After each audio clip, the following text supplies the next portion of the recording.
When we hear the word resilience, immediately we think of something extreme. We think about winning a war, or we think about winning an Olympic medal, right? We never think about ordinary people. We always associate resilience with extraordinary people, with heroes. But as a women entrepreneur, every single day I'm witnessing a lot of stories of women, of people who are showing resilience on a daily basis.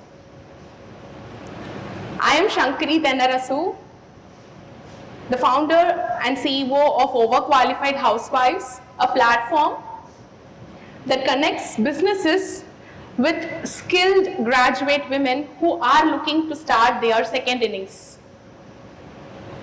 As an entrepreneur, as I mentioned, before starting business, I thought that resilience is a special quality only few people have. We have to have, such valor or such incredible talents to have resilience. But in my journey, in the last 2.5 years, I've seen thousands of women who is exhibiting this one thing every single day. I want to share, not my story today, but I want to share stories of 3 women who admired me a lot and who have taught me a very important lesson.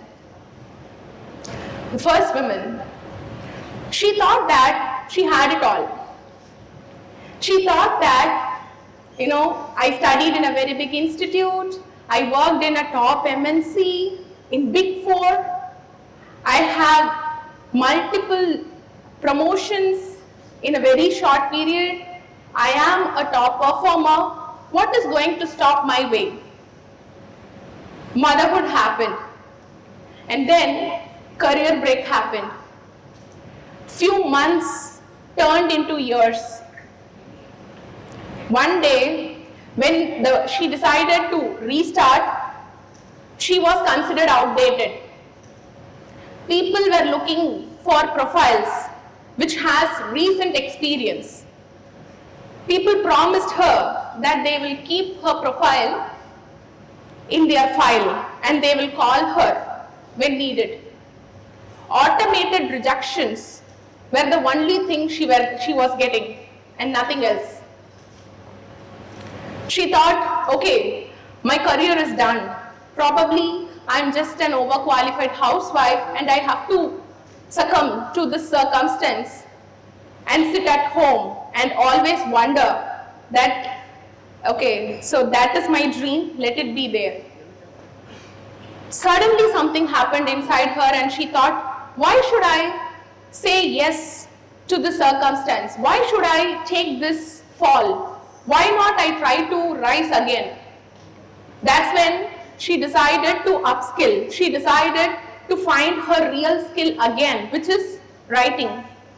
With her previous expertise in finance, she became a finance writer and she started knocking the doors again. This time, one door opened and it was through Overqualified Housewives. Now she is a successful finance writer who is financially independent, who is pursuing her dreams and being an example for her children. If she had thought that, okay, this is my circumstance, this is what life is throwing at me, probably this is my fate. She didn't do that. She decided to be resilient. She decided to try again and again and again. Keep on keeping on. That's why she's able to pursue her dreams today. This is the story of Suganya. The second story is right from her marriage days. Like, she's married, she's not that happy, but she is still being in that abusive relationship for the sake of her children. She thought, if I go out of this marriage, It will affect my children. I don't want to put that pressure on my children. And she decided to be a happy housewife, though she's not happy inside. Every single day she was in fear because of that abuse. She thought that's the best thing she can do for her children, to bear that pain, that fear. One day, she understood. Every single family member of hers told her to adjust, because it's such a normal thing to adjust, right? Who is not having some kind of a trouble in their marriage? Why are you trying to exaggerate the situation? That was the thoughts and discussion in her family. And she thought that that's the truth, that's the reality. But one day she decided that she has to take a strong decision, not just for her, but for her children.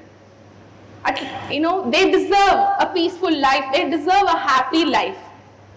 Without having any skill which she can think of at that particular point of time, she decided to restart, and that's when an overqualified housewife again turned into a professional, and now she is being an example to her children that they need not succumb to their circumstances, they need not bear that pain. They can lead a happy life, they can go ahead and pursue that second innings. The third story is a story of a widow. Life happened. Nobody thought that something like this will happen in her life, even her. Once that happened, she thought that her family will take care of her, her father will take care, her brother will take care of her, or at least their in-laws.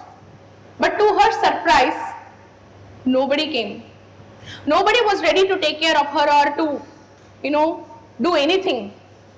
That's when she decided to take care of herself and her children. Right? She just has a basic education. From there, she upskilled, she found a skill, she fought hard. It was not easy. It was not according to the plan. She never envisioned that something like that will happen to her. She never thought that it's important to be independent, financially independent. But life threw a curveball and it made sure that she has to do it all. In spite of all those worries and pain and everything, she took her life in her control and she wrote her own story. Every day, we are seeing such people, correct? We may be seeing such people and we may think that, no, it's not for me. Probably they are able to do it. It's not for me. Resilience is not a quality. It is a mere decision. It is not a quality of some extraordinary winners. It's a mere decision of ordinary people like you and me, which is taken on every single day. If we can understand that, if we can be a little more resilient, if we can think a little more ahead that, okay, this happened to me, why should I say yes? Yes, I have fallen, that's okay, but I will not be on the ground forever. I will rise up. If we have this kind of a mindset, if we can take this decision every single day, I am very sure that all of us will live our dream life. So I want to finish my speech with this one thing. Resilience is not a quality, it's not something extraordinary. It is all about keep on and keeping on. It is all about knocking the doors again and again. It's all about rising up again and again in spite of how many times we fall down. Thank you.